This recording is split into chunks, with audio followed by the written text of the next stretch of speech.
welcome everyone. Sorry, we were just as we were waiting for people to join, we were getting to know ourselves and just network. So welcome. If you can turn on your camera, please do, so that we can at least see your face, your beautiful face this evening. And start to connect with each other, whether on LinkedIn, wherever, start to get to know ourselves, and we'll be starting shortly. I'll pass it on to Richa. She's actually the person facilitating. Ifeoma, the mention here, welcome everybody. Ifeoma is a TEDx speaker and she has authored a book on great stuff which everybody needs to read. And she just gets too humble at times when she's talking about things. She's one person who can actually explain taxes to a little child. And welcome everybody.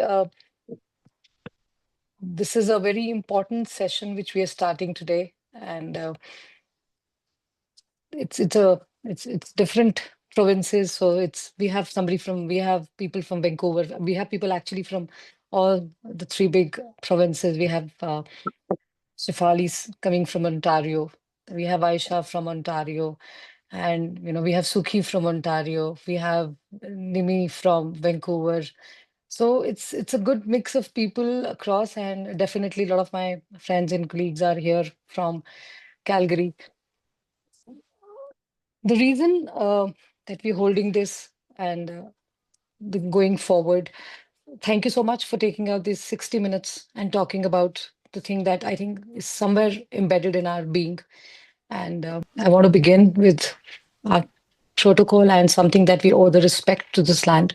So we acknowledge that we are gathered on the traditional treaties of the Treaty 7 region in southern Alberta, which includes the Blackfoot Confederacy, Sisiska, Kenny, and Piikani, the Sutina and the Stoney Nakoda, Chiniki, Bearspaw, and Wesley, the First Nations. We also acknowledge the Métis Nation of Alberta, Region 3. This acknowledges the Indigenous people and their contribution to the land, which we also recognize the Métis Nation, and this is our homeland.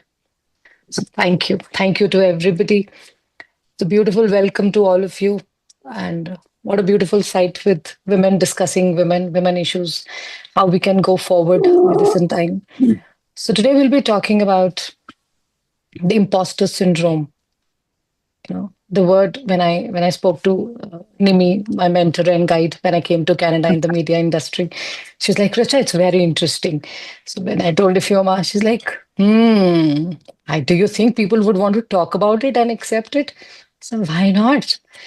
Well, I'm an immigrant. I'm proud of coming to this country, and I'm very, very proud of the fact that I'm able to bring value on the table with my confidence. And yes, there are times I do feel, do I belong here? Am I being accepted? Am I walking on the right path? There were times when I opened the door to a restaurant, to a eatery, and I said, would I know what to eat here? When I walk, do these people will accept my life? The way I walk, can I be one of them? But do I want to be one of them? It's a larger question. Am I not already one of them because I'm qualified to stand here today? So I open the floor to these beautiful women and welcome all of you to this Prosperra Women's Lounge, where we take a sip of coffee in our own comfortable chairs and talk, discuss the more meaningful issues, the more meaningful topics, which we actually at times just discuss it with ourselves and say, am I an immigrant? Am I acceptance? So to open the floor, after I thank Ifeoma for creating this platform, the founder, director, the person who has a vision. I want to do something for women. I want to do something for women. For the past 6 months, we've been talking about this. So I would want Ifeoma to address this beautiful gathering, and then we will have our first speaker present the thoughts. So Ifeoma, please. Thanks, Richa, and welcome everyone once again for being here. Again, if you can turn on your camera, please do. We would like to see your beautiful faces this evening. Thank you for joining us. I'm not going to take a lot of time, but I'm just going to tell a story. As a woman of color living in Canada, I remember when I first came, I was working on my professional designation as a professional accountant. And somebody believed in me more than I did in myself at that time. I was just on the 1 year with, four little children, all under the ages of 6. And if anybody knows about the Calgary fireworks, they always have the event every summer, once a year. And she actually recommended that I join the board of directors. That was my first board experience in Canada. So I was there as a board member. There was like a police chief. There was this councillor, city councillor. There were all these big names that were sitting on the board with me. And guess what Ifeoma did? I questioned myself a lot. I had the expertise, whoever recommended me, the lady, she really thought highly of me. She was one of my mentors, but I struggled on that board and I finally stepped down because I thought I wasn't supposed to be there. Like, who was I amongst all those police chief, city councilors and all these big names in Calgary, hosting a very big event in Calgary?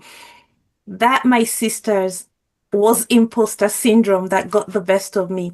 But guess what? After that experience, I thought, okay, if I'm around any space, if I'm seated at any table, I do need to be there. That's why I found myself there. But of course, we all feel these things, every now and again. So our hope today is that we got these three powerful speakers that are going to be sharing, pouring into us. We'll have time for question and answers. And it is our hope today that whatever we get out of this conversation today will actually form a resource for us and for a whole bunch of other women of color that will be on this journey whenever you feel that you're gonna fake it till you make it, or you shouldn't be wherever you found yourself. The resource will be there to support you. We will hold each other. I'm gonna pass it back to Richa. Thank you, Fiona. I love those stories from our coffee table chats to long walks we've taken. We've shared these stories from Nigeria to Calgary to kids to families to consultancies. She's done it all. So today I welcome to speak Shafoli Kapur. Shafali has I've been, I'm not any immigration consultant. I'm just a humble, simple community worker working with different spaces. So there were times that I would actually explain. Somebody came to me in my foundation, the Maverick Me Foundation, which I've been running for a while. I want to help. I said, see, and we are not an IRCC, we can't help. So she's like, whom do you recommend? So I was, you listen to people here on different media platforms, some reels, something. I said, why don't you speak to this? He said, no, this person. I said, no, that's a man. I want to speak to a woman. I said, I have a face. I've never spoken to her, but she seems that she knows just stuff. And then I started following up because it started popping, the algorithm started treating me with some little information coming from her. And then I realized, I said, oh, she's standing for a political party now, Liberal Party candidate for the elections. And yes, that was Shafoli Kapur.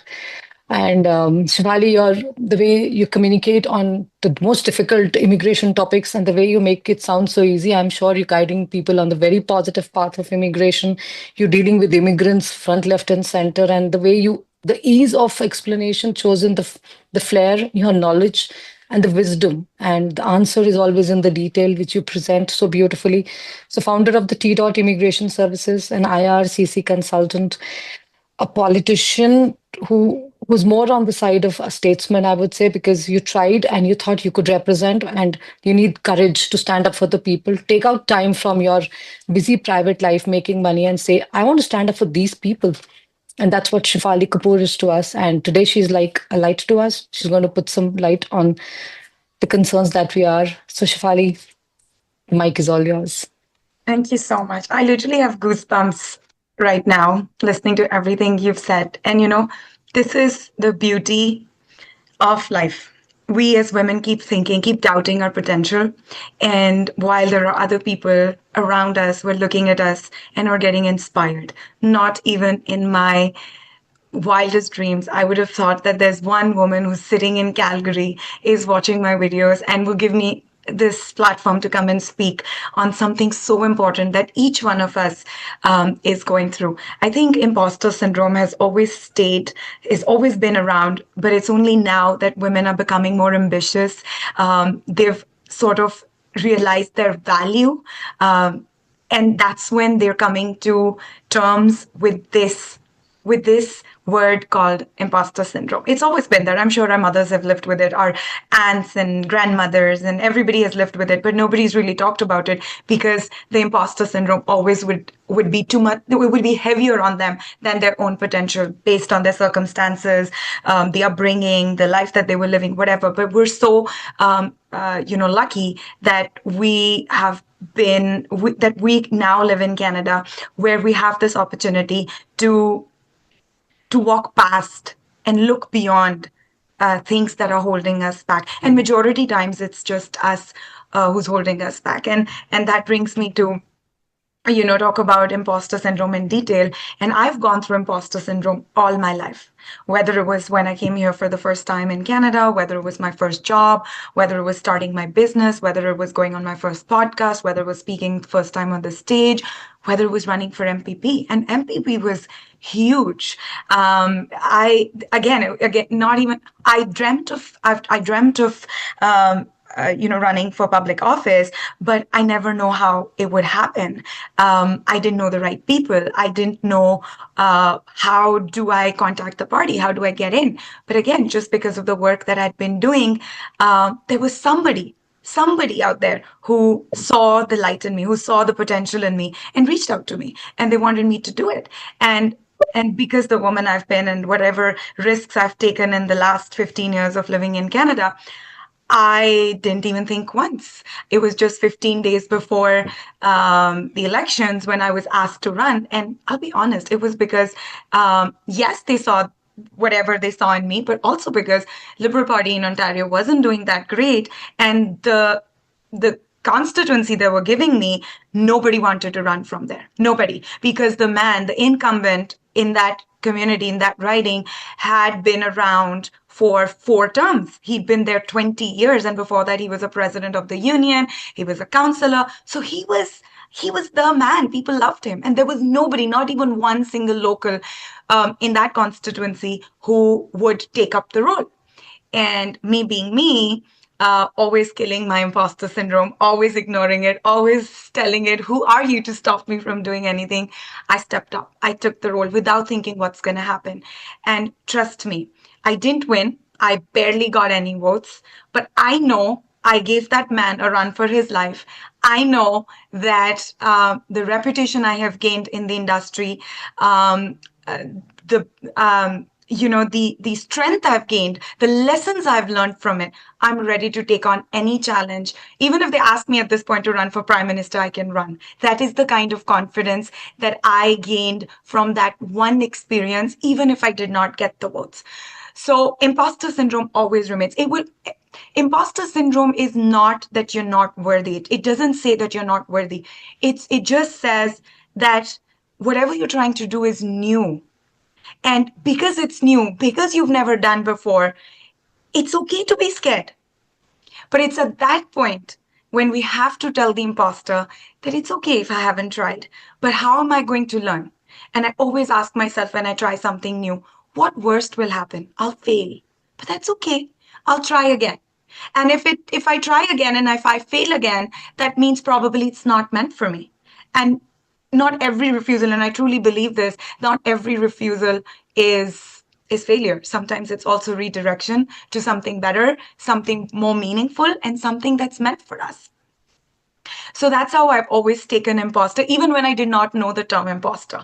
Actually, to be honest, I only found out about this syndrome last year, when I actually started going inwards, when I started doing my inner work. Before that, it was always about fighting for life. It was always about making it work because, sometimes life doesn't give you another chance. Sometimes that's all that you have available to you to go against every single voice around you, externally and internally, and do what you're supposed to do because that's the only option you have. I'm also a single mother. I walked out of my 15-year-old marriage with two young teenage boys. Never in my dreams I thought I would do that, but and there was something inside me who kept telling me, what's the society going to say, what is what are you going to do with the children? But there was still something inside me who kept telling me that if you do not walk out of this marriage, you're not doing justice to your children. You're giving a home to your children where they're going to grow up to believe it's okay to treat women like that. I have two teenage boys, and I wanted them to know that if you treat a woman like that, this is what happens. I was scared, absolutely. I did I sleep for days? No, I did not. But am I happier now? Definitely. I probably have accomplished 3 times more than I did in 15 years than I did after walking out of my marriage. So for me, imposter syndrome is a voice that always stays there telling me that I'm not good enough or I'm not worthy. Do I even deserve this? Um, but the only way I treat that is by saying, it's okay, but I still want to try. Even if I'm not worthy, I'm still going to try. Even if I don't know how to do it, I'm going to try, and somebody else will come in, join hands, and help me do it. And that's exactly what always happens. There's always somebody out there who will come and stand with you and help you. You just have to say that. You just have to tell those people, whoever is around you, that this is and you'll find your tribe. And you'll learn, and you'll fail, but you get up again and you do it again. And if you can't do it again, then you find something else and you do something else. But don't ever let that fire inside you die, because that's the only thing that keeps us going. The day the fire dies, we sort of die too. We see you, Shafali. We see you through and through. And that's when one sister to another, we know that we have to see each other. We have to see Absolutely. each other, and we cannot be imposters. This is something that's inside us. And why is this inside us? Is because we come to a place which is completely strange, and you rightly said this is something new. So are we scared of the new? The bigger questions: what is new? Is it unknown or is it new? Have I always been living in these cross cultures? Yes. Then what is it that makes me feel like an imposter? We used to travel in our own countries from one city to another. Why do we feel that, am I now good enough? Am I now good enough? So I think, Shivali, the what you presented to us is a very thought-provoking thing, and the warrior, the true warrior that stays in you, we salute that warrior. And from one woman to another, hats off to you, the way you've set an example and the way you have set so many examples. And out of this one, which resonates the most with me, is for their sons. That's not how you treat a woman. That's not how you treat a woman, and that's beautiful. Thank you so much. And I think because the points that you have put forward, we have a very capable speaker with us. We have Patience with us, who's a registered social worker. She's working in the mental health space, and we will have most of these answers to all the strong questions that you put forth, and how to get that strength from the women. And does it actually exist in the mental space, or is it just that we are taking it from each other? You feel it, I feel it, I feel it, you feel it, but does it exist here? So Patience, a beautiful Patience, who has always the most beautiful advices. With Patience, please take this discussion forward and give us some answers there, please. Hi, everyone. Good evening, and how lovely it is to be back again. Can you hear me, everyone? Yes, 5 on 5. So let's talk about this. Like Maverick Me said, is it a mindset issue, or it's a brain issue, or it's a psychological issue at this point? Honestly, I would say this. It is nothing that has to do with mental health. It's not even a diagnosis at this point. It is just a pattern of thinking that is rooted in self doubt, perfectionism, and just the fear of being exposed. That's it. So there is nothing that tells us about this, that it is a mental illness or something. No, it is just what it is. It's just a pattern and something that is in you, like that small voice that's in you that's always telling you that, oh, you need to stay small. No, you need to stay comfortable. But why is that? Because sometimes it's more important, like I always say, the things we tell ourselves It's very important. And everybody should take note of that. One thing I want to insist here today, when we talk of imposter syndrome, please watch what you tell yourself every single day. Before you even leave your house, before you go for a job, before you even say good morning to your children. Get up. We are here, colored women. We talk about this stuff, but we should be talking to ourselves more than we talk to other people. The more you start paying attention to stuff like that, then you start understanding the patterns. Once you start understanding the patterns, then you will know exactly what to change. And that is why they say there is power in acknowledging and identifying things that are stopping you. So I want to start my talk today by saying something. Anybody that's here from Africa, maybe West or Central Africa will understand. And I think it's a common saying that we hear, especially from people from conservative backgrounds. They say the devil you know is better than the angel you don't know. Have we ever heard that before?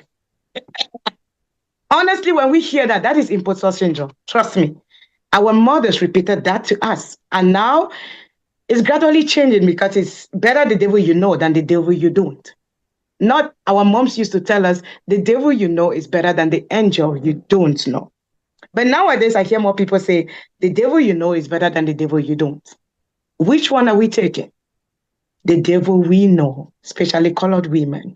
And I'm not going to blame anybody when I look back at our cultures and our backgrounds and the traumas we carry.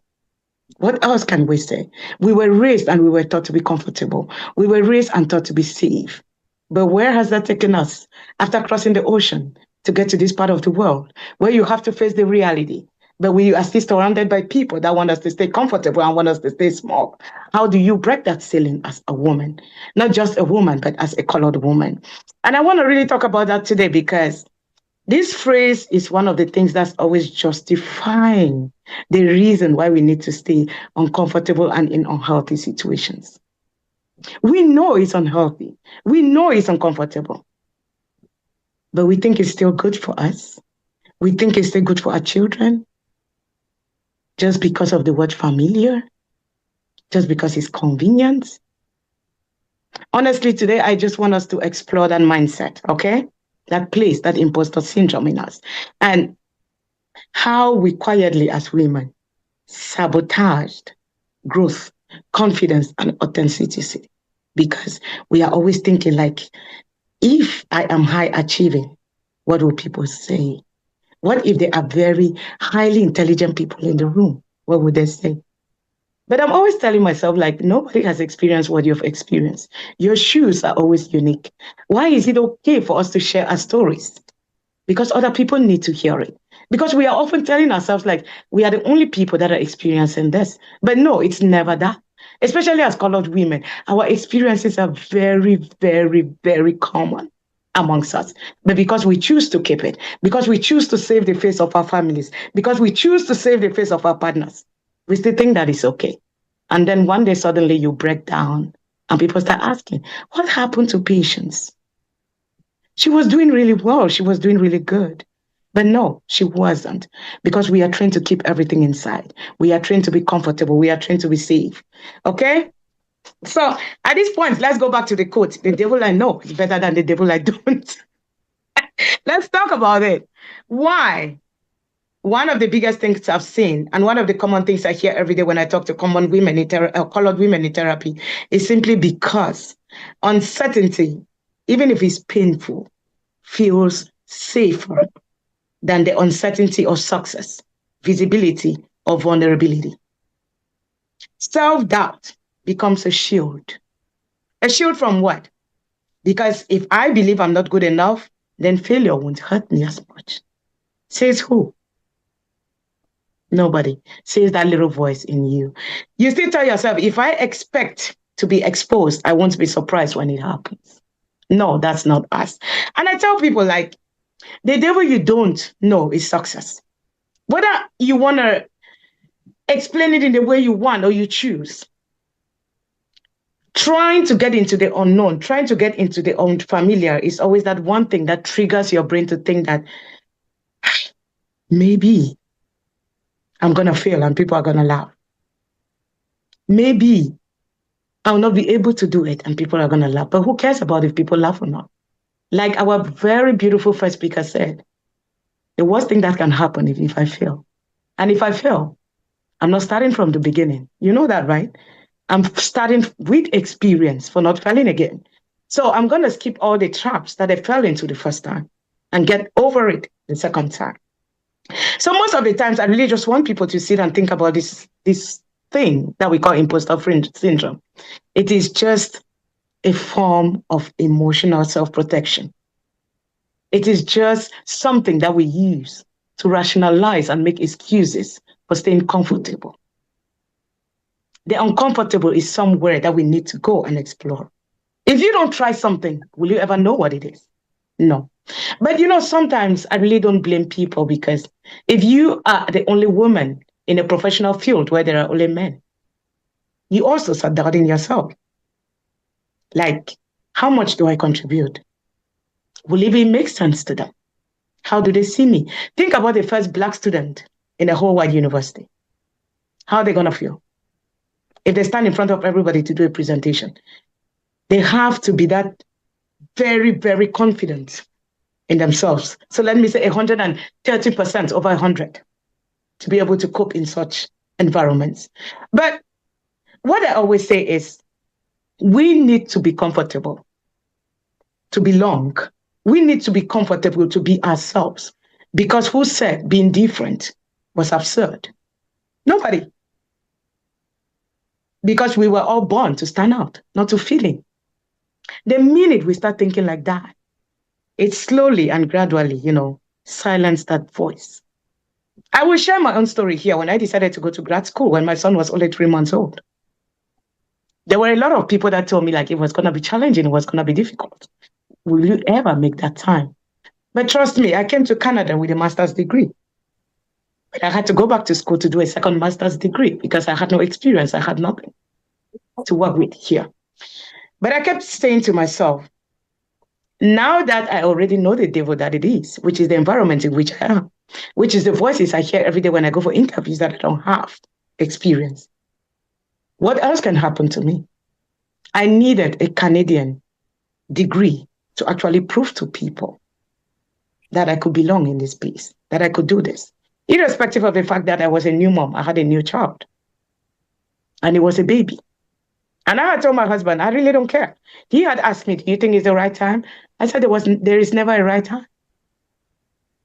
The only thing I need to do is take the chance that is right in front of me to do what I got to do, and I got to do what I got to do.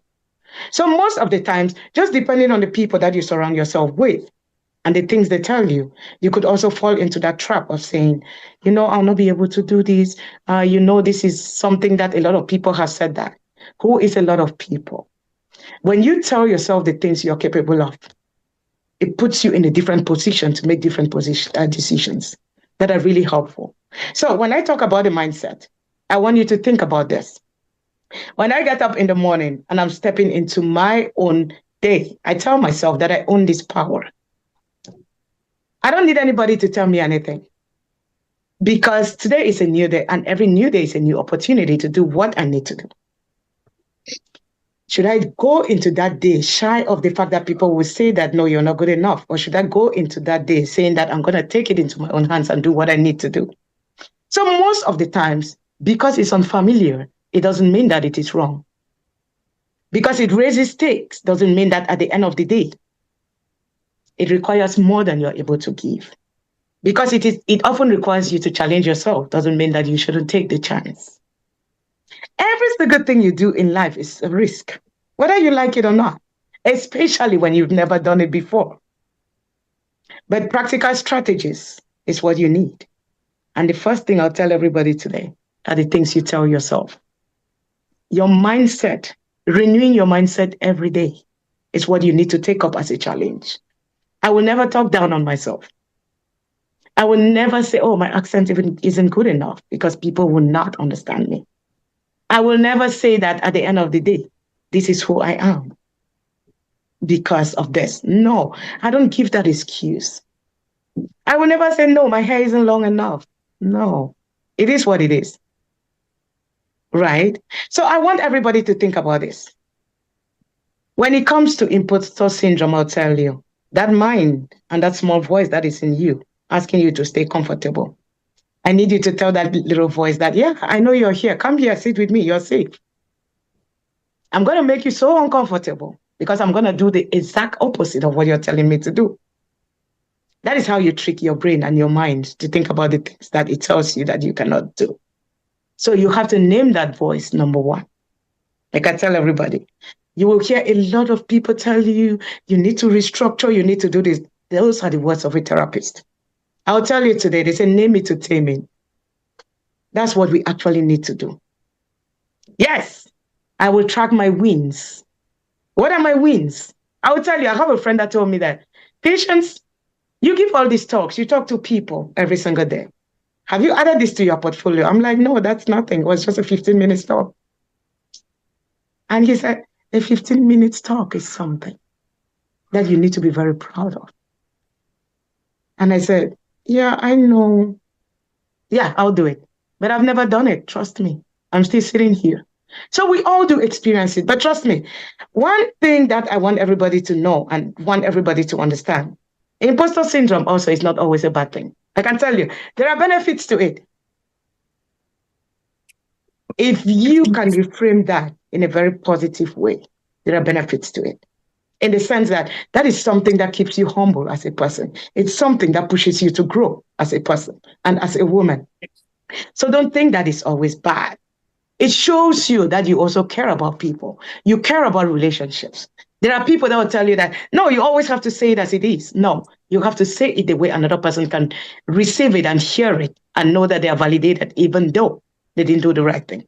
It creates space for connection always. Vulnerability is one thing that creates space for connection. If I come to Sister Ify today and say, Sister Ify, this is me. I want to share one thing with you. This is my greatest fear. And Sister Ify say, Patience, I can reassure you that we are all scared. But guess what? We need to face it heads on if we need to fix it. Keep facing it to fix it because it's very important to keep you going. It's very important to see that goal and say, you know what? I will achieve that goal, even if it takes me 10 years to do it. As long as you fix your mind on something, you can achieve it. And as colored women, we know that at the end of the day, there are barriers, but we are not giving up anytime soon. So every time that little voice rises up, tell that little voice that I am here. Come sit with me. I'll deal with you, but know that I'm safe. I'm not anxious. I am safe in this space. Thank you so much. That's the lyric I got to share with all of us today.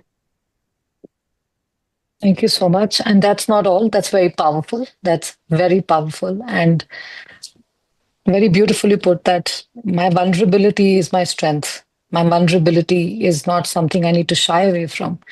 I am vulnerable. I am humble. I feel it. I will express it. I am me. I am myself. I will walk this road because I have to walk this road and there's no stopping me. Patience, as always, you've nailed it. I never thought that anybody could have benefits coming out from this. You've taken out benefits from this too. Yeah, hats off to you. Looking, I mean, this is what the beauty of discussion is. This is the beauty of, getting into a space where you have perspectives coming in. There is questioning. Maybe there is something that I couldn't figure out. Maybe something that you figured out in your own space. And today we sit here and we're figuring out. I would get up in the morning and say, look into the mirror and say, I'm fixing it for you.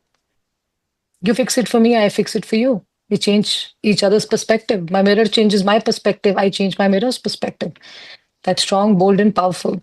Thank you, Patience. I got your word. I'm vulnerable and I'm proud of it. I think we should all be because that love, that warmth it should be our strength. Beautifully put again. So our third speaker for the evening today, another perspective, another thought-provoking speaker. We have Nimmi Daula. Nimmi has been a community advocate, a radio professional, a media professional, I would say. She also actually walked out of the comfort zone. She left the shoes and she says, let me start. I want to change the education. I'm an educationist. She's been into education. She's like, let's start it from where the straws start gathering before we build the hut. That started from there. She's she's been there from, I think I've seen her try her hands. She's been doing everything, mortgage, insurance, media, talk, marketing, discussions. And now she's sitting at a very powerful seat in the PICS, which is one of the BC's leading not-for-profit organization where people just look up to that organization, and the way that organization is coming up. You talk to, we were in British Columbia last year helping women on the project of pro bono support. We went to the police. It was like, oh, did you meet somebody in PICS? And I'm so fortunate to have Nimmi, who's been my senior, who's taught me media. When I was launching with her, under her guidance this year in Punjab, she taught me, Richa, ਏਦਾਂ ਨਹੀਂ ਹੁੰਦਾ. This is how it happens. You've, and she was the first one to tell me, take out the best that you have, put it here, and just repackage it, because there are ears. The ears are different here. You don't need to change yourself. You just need to repackage it, things. At times, that's where things help you. So, Nimiji, the floor is all yours. Thank you so much, Nimi, for accepting this offer and coming here and sharing your experience with us. I'm sure we have lots to learn from you. Please. No, thank you. Thank you so much. I hope everybody can hear me, first of all. Okay. So thanks to you, Richa, for actually inviting me for this. And then thanks to people who are studying psychology, because that's how we are here talking about imposter syndrome. It's been there forever, and it's good that we recognize it right now. About myself, Richa has said it all, I guess. I've been in media for 14 years now, and became a school trustee, and now I'm working for a nonprofit organization as the community engagement officer, which is PICS. So, been in Canada for 26 years, and now that we are talking about it, I can actually realize this, that the very first time when I went to Delhi for my interview, I came here on point system, and the visa officer right then and there, when she interviewed me, she said, pack your bags, you're going to Canada. And I was like, oh, am I that good? Did I actually make it? So I'm pretty sure that's where it all started. I had the imposter syndrome then too. I felt I was not good enough to go to Canada, but how come I'm going? So many moments have been there. There have been many, many moments when I have thought about it. So during these 26 years, I have, as you have heard, that I have been in many positions. And now being a school trustee, when I go out there in public, people are like, oh, well done, you are awesome, you have done, like Richa said. And still, when she was saying all that, I was like, am I really that good? So it's still there. It's still in me. I will not deny that. And also being on air all the time, whenever we open lines for talk, live talk, basically. People think radio hosts, they know everything, they have all the information, and whatever they say is true. And trust me, I have preached a lot on radio. On air, I have preached a lot. And whenever I'm off air, I always think about it. Whatever I was saying on air, do I actually believe in it? Am I following my same, whatever I'm saying on air, am I actually following that too? And I'm pretty sure I don't. We tell people to be confident, and we tell people to just be themselves and all that. But sometimes, like, you have to tell that to yourself too. So Patience has put it very nicely. Shafoli, thanks for sharing your story. And it's really out there, but we just need to talk about it. I would just share this, like when I became a trustee, school board trustee, in our city, Delta, after 156 years, like there was no South Asian school board trustee, a woman before us. So we broke the record for that. So we were the first South Asian woman to become school trustees in Delta after in 156 years. And people were praising us. Every time we met someone, they were like, awesome, you created history and all that. So the very first meeting I went into as a school board trustee into the board, same question. Do I belong here? Do I actually know all this? This was really, really, it was scary for me to actually be there and talk to people. Yeah. So, yeah, Richa. Nimi, what I want to hear from you basically is that, now that we're in this close discussion, in a very strong discussion sitting here, is that you pointed it out, right? That when you were standing at the embassy, you got your visa, I said, I'm an imposter. What is it that at that point in time, I mean, how can, now that we're talking about it, what is it that will counter it the most? What is it that as mothers, let's put mothers there first, because what we tell our parents, what we tell our kids actually is the most strongest thing. You tell your kid not to have an egg on a Tuesday, probably, whole his life will not have. You say, oh, we're not supposed to have X, we're not supposed to, and that stays with him. So do you think we as women, as mothers, there is the, because the way Shafali brought up the point, this is how my sons need to know this. Do you think it starts from there? It starts from the education, or as mothers? Let's look at the different roles that women hold as a mother, as a media person. So I open this discussion to the floor, and Nimmi can start with this.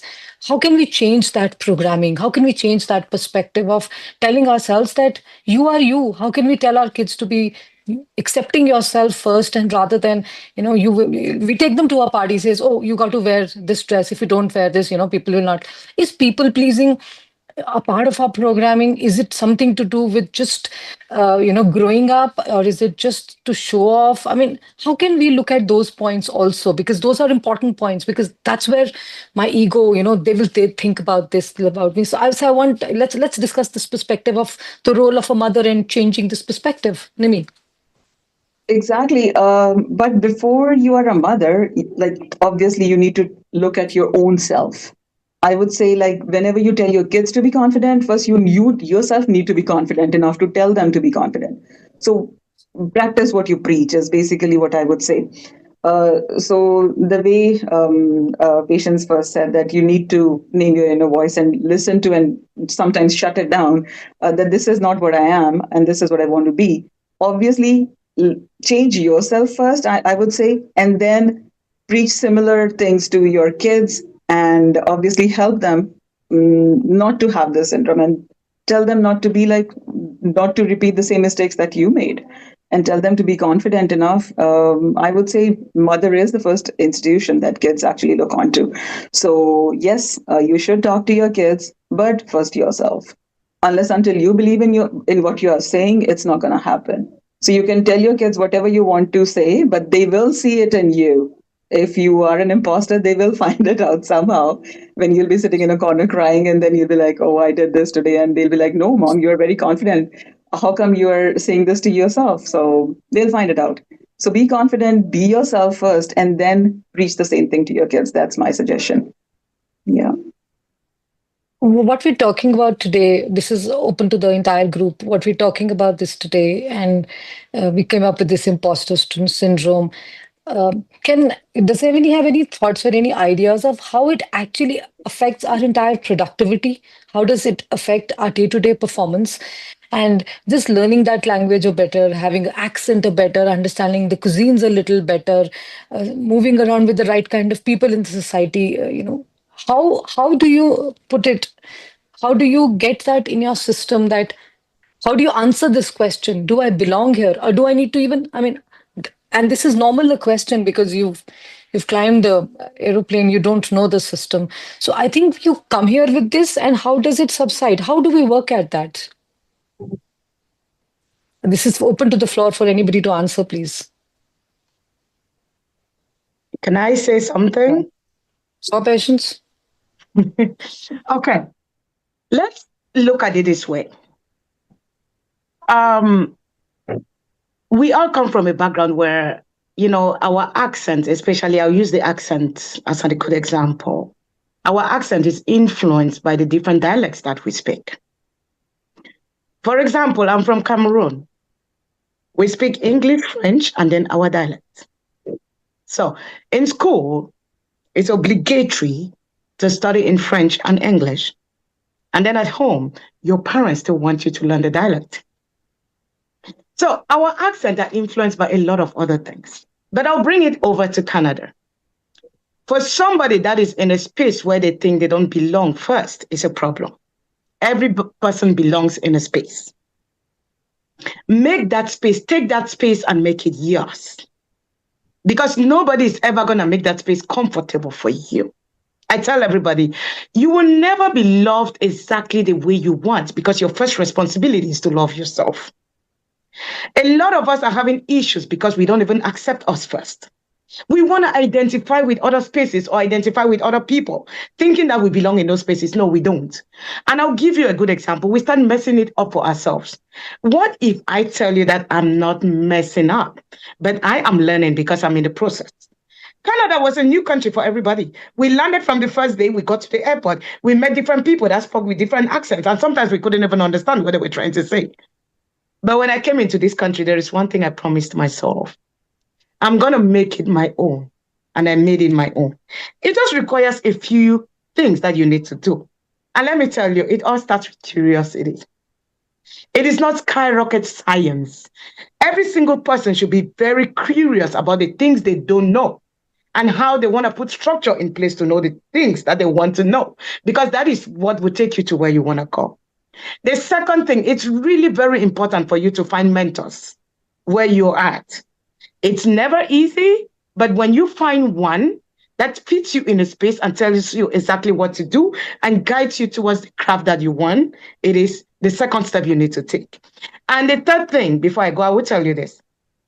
When it comes to mom and kids, my daughter is very hairy. She has hair all over her body, and she was being bullied from kindergarten about the hair she had. And one day she came home and she said, Mommy, why is everybody always complaining about the hair on my body? And I said, baby girl, I will tell you today, the body you have and the hair over your body is only given to princesses. Not everybody has it. And that's why people are complaining about it. The next day, my daughter went to school and one person made a comment about her skin. And she said, you know what?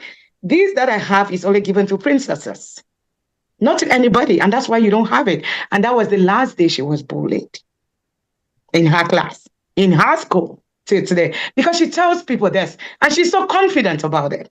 But please, parents, moms, don't think that your kids are not seeing what you are doing. They watch you more than you even know. And the things you do is exactly what they would do. My son came home crying one day because somebody said, your lips are too thick. And before I could even comment, her sister said, isn't that a compliment? And I didn't say nothing after that. And every day he's come back from school smiling from that. So I am begging, be curious, make this space your own. Don't try to fit into other people's spaces, but look for a mentor that will hold your hand and guide you to where you are going. That's my small contribution today. Thank you. Yeah, That's so what not I small. would, sorry.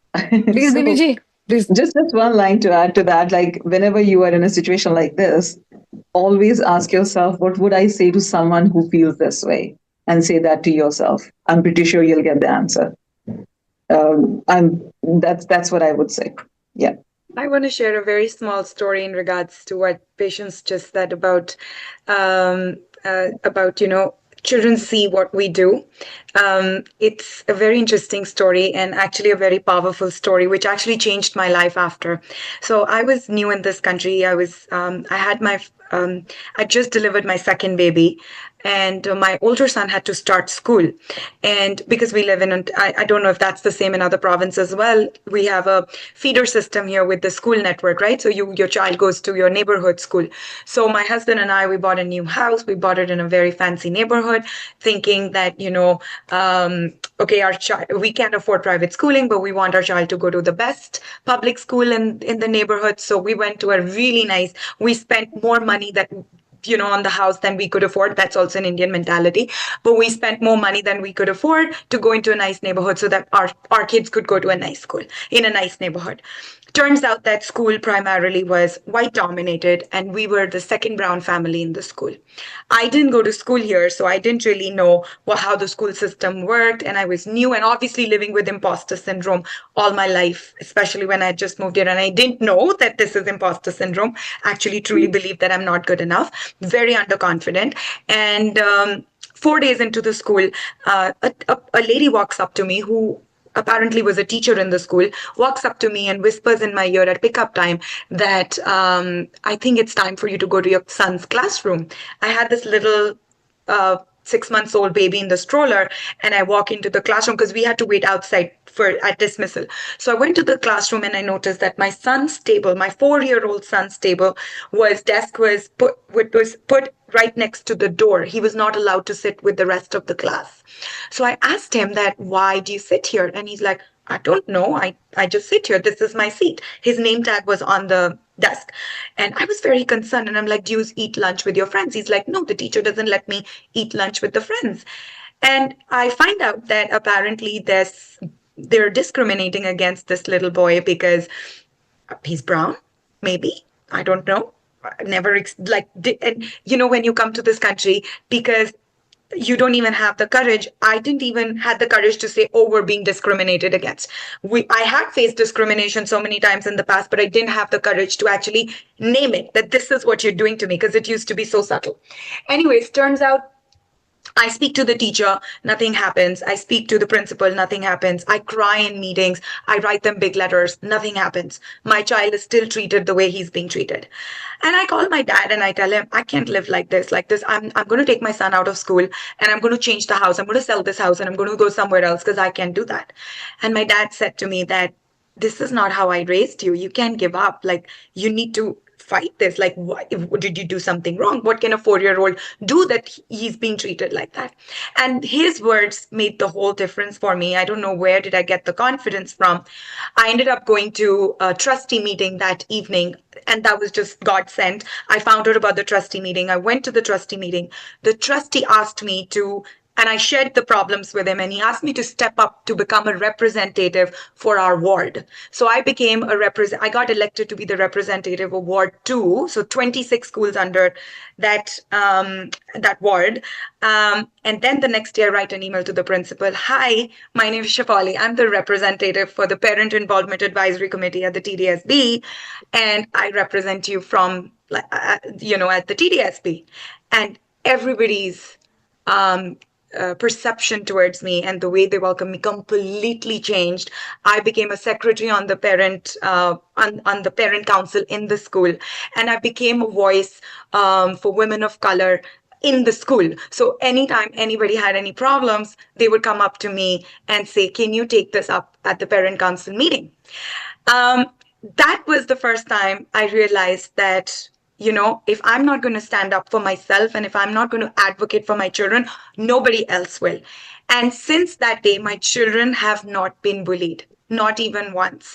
They stand up for themselves. They advocate for themselves. I don't even have to go back to the school to advocate for them. They take care of everything on their own. So Patience, you're absolutely right. And Nimiji, you as well, when you said that our children are watching. They see, we don't have to tell them anything of what they should do. They're watching us and they'll exactly do what they've seen us doing. Women of color, women of power, women of attitude, the humble women, the women who are exemplary. You know, there is so much of discussion. Shifali, this is beautiful, and I think this is generally I say power corrupts, but right now I will say power is the right way. Yeah. Get onto the shoes, get into those shoes, wear those shoes, walk the road, experience the road, and become the road, and then dare the person. Okay, now walk this road with me. That's a beautiful example. Shifali, before you put the Sorry, mute button Rachel. on. Marilyn has her hand up. She has. Oh, sure, sure, sure, sure. I just want to, Madeline, do you want to say, or can I just ask one question to Shefali before we get into Madeline's point? Madeline, would you permit me that? Oh, yes, go ahead, please. Okay. So, Shefali, did you leave that neighborhood or did you stay in that neighborhood? Oh no, both my kids went to the same school. They stayed in that school right through grade 5 because it was an elementary school, And the desk did they change. never faced any issues after that, not even once. So that's where the power from becoming the MPP, the thought from getting into that situation came in. That is where you realized that you need to have that little voice higher and louder. Not really. The desire to run for public office did not come because I wanted power for myself. But after running my immigration firm for about 7 years and whatever had been happening in the immigration industry for the last 2 years, I felt the need. So I am not a person who will sit back in my office or my home and keep whining about issues at hand. I want to make change. If there's a problem, I will get up and I'll try and change it. So when I was seeing everything that was happening in the immigration industry, I I couldn't just sit back in the office and just constantly whine about what's happening here and how immigrants are being treated and how we're being looked down upon and how we're not treated well and how we're considered the problem. That's when I decided it's time for somebody like me to step up and say, no, we're not the problem. And I wanted to be the change in the system. I wanted to be part of the policy where they would decide. I wanted to understand what are they thinking? What is it that makes them think that we're the problem when really the problem is nobody. It's just wrong decision making. So that, and I wanted, and I felt that I can only do that when I'm in a place of power, when I have that voice that I can help people. That's how that whole idea of running for public, and that's not died, by the way. I'm still going to run for public office again in the next elections. We will surely come from Calgary support. Prosperra Thank women you. will strongly stand with Shafoli Kapur. Like I used to tell Nimmi ji, we should come and stand in the jeep and say vote for Nimmi when she was standing for election. I'm pretty sure you So would have done that. I would have done that with whistling around. Thank Yeah. you so much, Shafali. Marilyn, please go ahead. Thank you. Thank you so much. Good evening, everyone. My name is Marilyn. I'm watching all the way from London, Ontario. I came in because I saw my sister and friend patient. She had this on her status, and I decided to sit in and listen. And yes, for me, imposter syndrome has been existing, and we all know where we come from as Black colored women. I'm sorry I can't come on camera. As the Black colored women, we are told that our voice do matter, but we're shun off when we try to open our mouths because we are probably too loud to fit into a space, or we are probably too quiet to fit into that same space. For me, being an imposter is not a fear of failure. It's not low self-esteem, but what I have gone through is that I have a fear of being too successful. So if I am the most important voice in the room, I think I wrote when Koyama patient was speaking that comfort becomes a limitation. The moment I become comfortable in a space, I need to grow out of that space because it shows that I am at the top of that room and I am not learning anything. I do not refuse to mentor others. I do not refuse to learn from others, but I think that I need to take a step forward so that comfort does not become a limitation that will start making me doubt myself and not do the things that I want to do. We all came to this country hoping that we are facing the Canadian dream of being the best, but you cannot be the best in a system that is already rejecting you from the airport because of your color. You cannot be the best in a system that is already that has already made you imagine because you cannot earn a certain amount of income. We were coming in as um like they said, permanent residents, Canadians. Like we came in different forms, but for the majority of us, like Patience said, she came in with a master's degree. I came in with a master's degree. When I got into Quebec, my master's degree was what not up to $15 an hour. That is a master's degree. So I had to go back to school. I didn't go to school to have a master's degree. I went to school to get a bachelor's.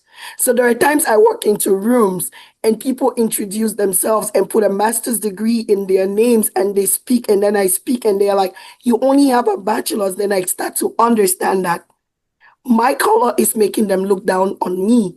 So when I think it's Chaika that said, what do you do when you walk into a room that you think you do not belong into that room? No, sister, you belong into every room. When you walk into that room and make it feel like you do not belong there, you are not introducing yourself properly. Walk out and come back in. If I walk into a room and I'm given 10 minutes to speak, so many heads are going to turn around because I've made it my priority that if you don't know me, you must know me. Why? Because even from the bottom of the room, there is a contribution that is worthwhile to listen. If the people at the top can have a voice, without us at the bottom, they cannot speak to anybody. Speaking among themselves only make them less powerful because when people are in a position of power, they cannot dominate those in power. They can only dominate those that are not in power. I love Shafoli's last thing that happened to her son because If somebody never whispered to your ear to go see, you would have thought that that community is the best for your son. Not knowing that you're setting your son up to be rejected, isolated, and like really pushed out of something that he could have benefited from because you and your family worked so hard for him to have it. Thank you, everyone, for saying that our children deserve to see us better than we are, because we're raising these young humans who look up to us, who sees us without us even knowing. They observe more than they listen. We were raised by people that were taught that they were not better. Our mothers were so broken that they passed down that brokenness into the majority of us unconsciously. And we've taken those roles. And today we cannot move with our heads high. But I want to thank you all, because this just tells us that we are better than what we think. We're better than our degrees. We're better than our colors. And yes, from today, we should be going there. Even when we don't feel confident, we should know we have something to offer. Thank you. Beautifully put, strong. Uh, I love the points that when you said, if I'm comfortable in the room, I don't no longer belong in that room.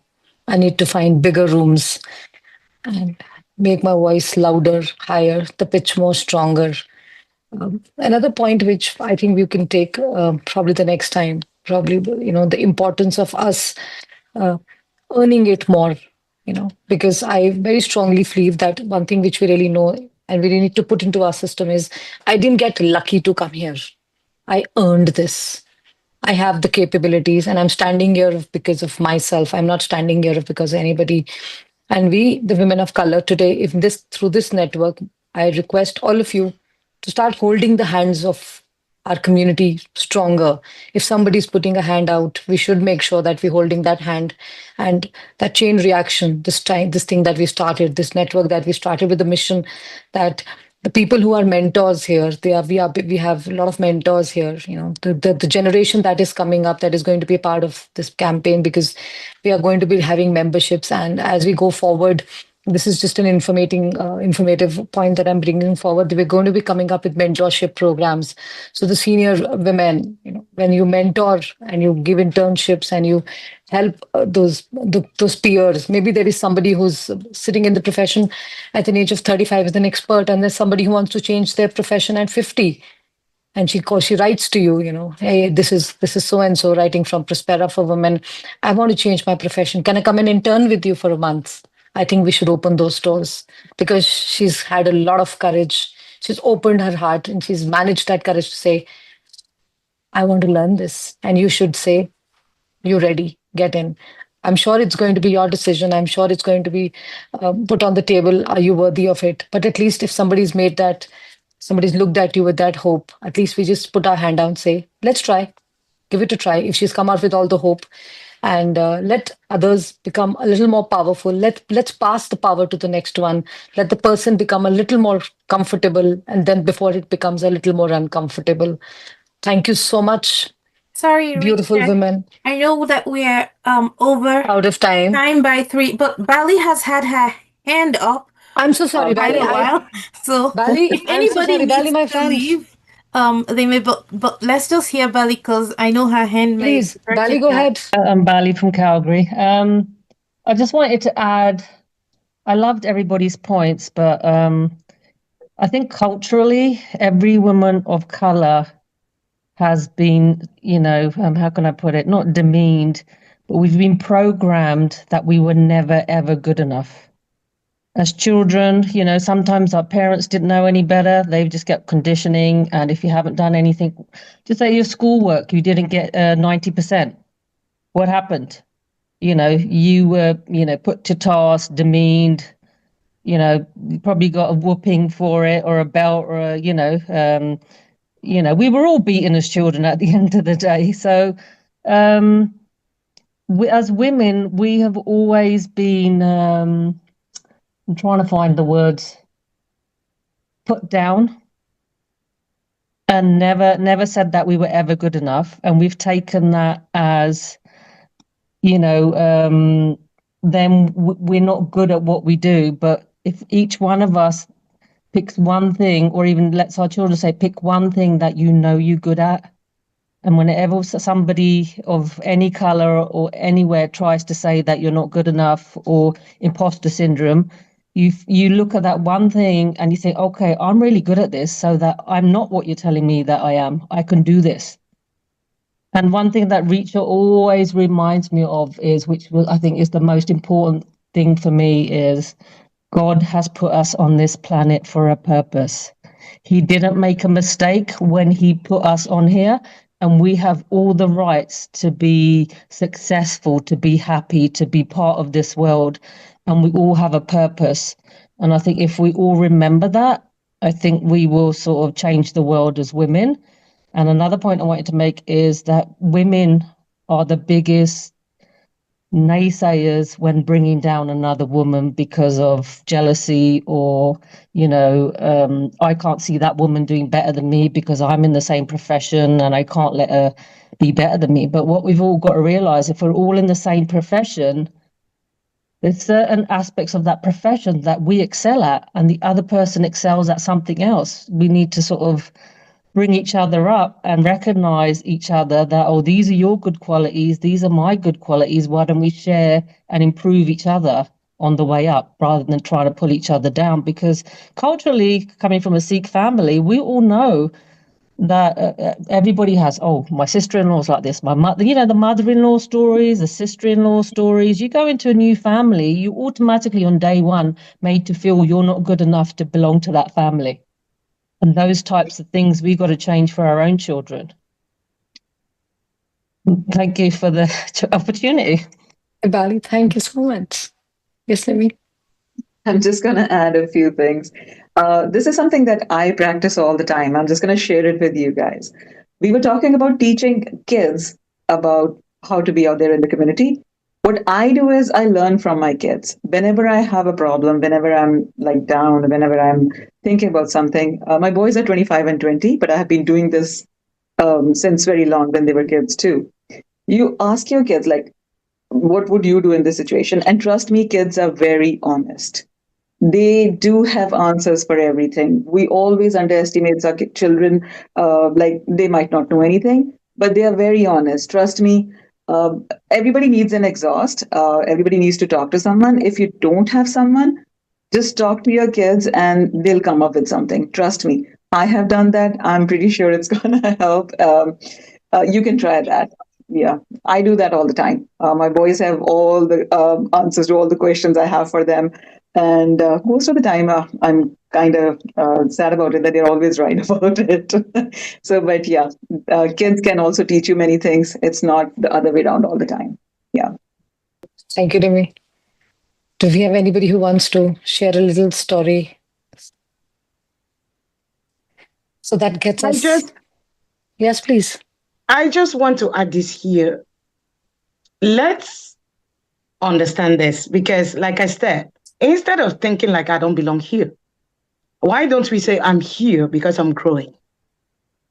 Because most of the times, like I say, we need to start reframing some of the things we tell ourselves. We come from all this struggle. Does it define us? And even if it defines you, is it defining you positively or negatively? Because some of these things that were meant to break us is what is actually meant to build us. And I think that we have a lot of resilient women in our communities doing a lot for these communities because we learned a long time ago that you have to make the past be in the past. And when it starts feeling like it's weightless, then it's when it's time for you to leave. So keep that past in the past and be gearing for what is in front of you and what you want to achieve. The problem with most of us is we have the goals, we have the motivation, but no discipline. We need to focus on the goal. This is what I want. What do I need? And the second thing here before we go, how many of us wake up in the morning and do emotional check-ins with ourselves? How many times do you ask yourself, like, what do I need? Women, we need to normalize this stuff because it is what actually puts you in a space to start exploring all the opportunities and options you see in front of you. Let's not be comfortable. Growth sometimes is uncomfortable. And let's normalize that. That's just what I wanted to say. I love the last part. Let's not be comfortable, because that comes up from something that I do most of the time, is talking to people and telling them pain is messy, but pain is what transforms. Pain is so important to become what you are today. It's because of the pain that we are today. If we were comfortable, we would never be what we are today. So with this, we come to the end of it. Richa, can I say something before you close? Should I permit you? You're already in. It's your permission. We see you. Please go ahead. Please. Yeah, I just wanted to say thank you to all the speakers, the women that were vulnerable and shared their stories, but also for everyone that really poured into each and every one of us. I know that Richa is going to share a little bit more about, some of the notes that we've been taking.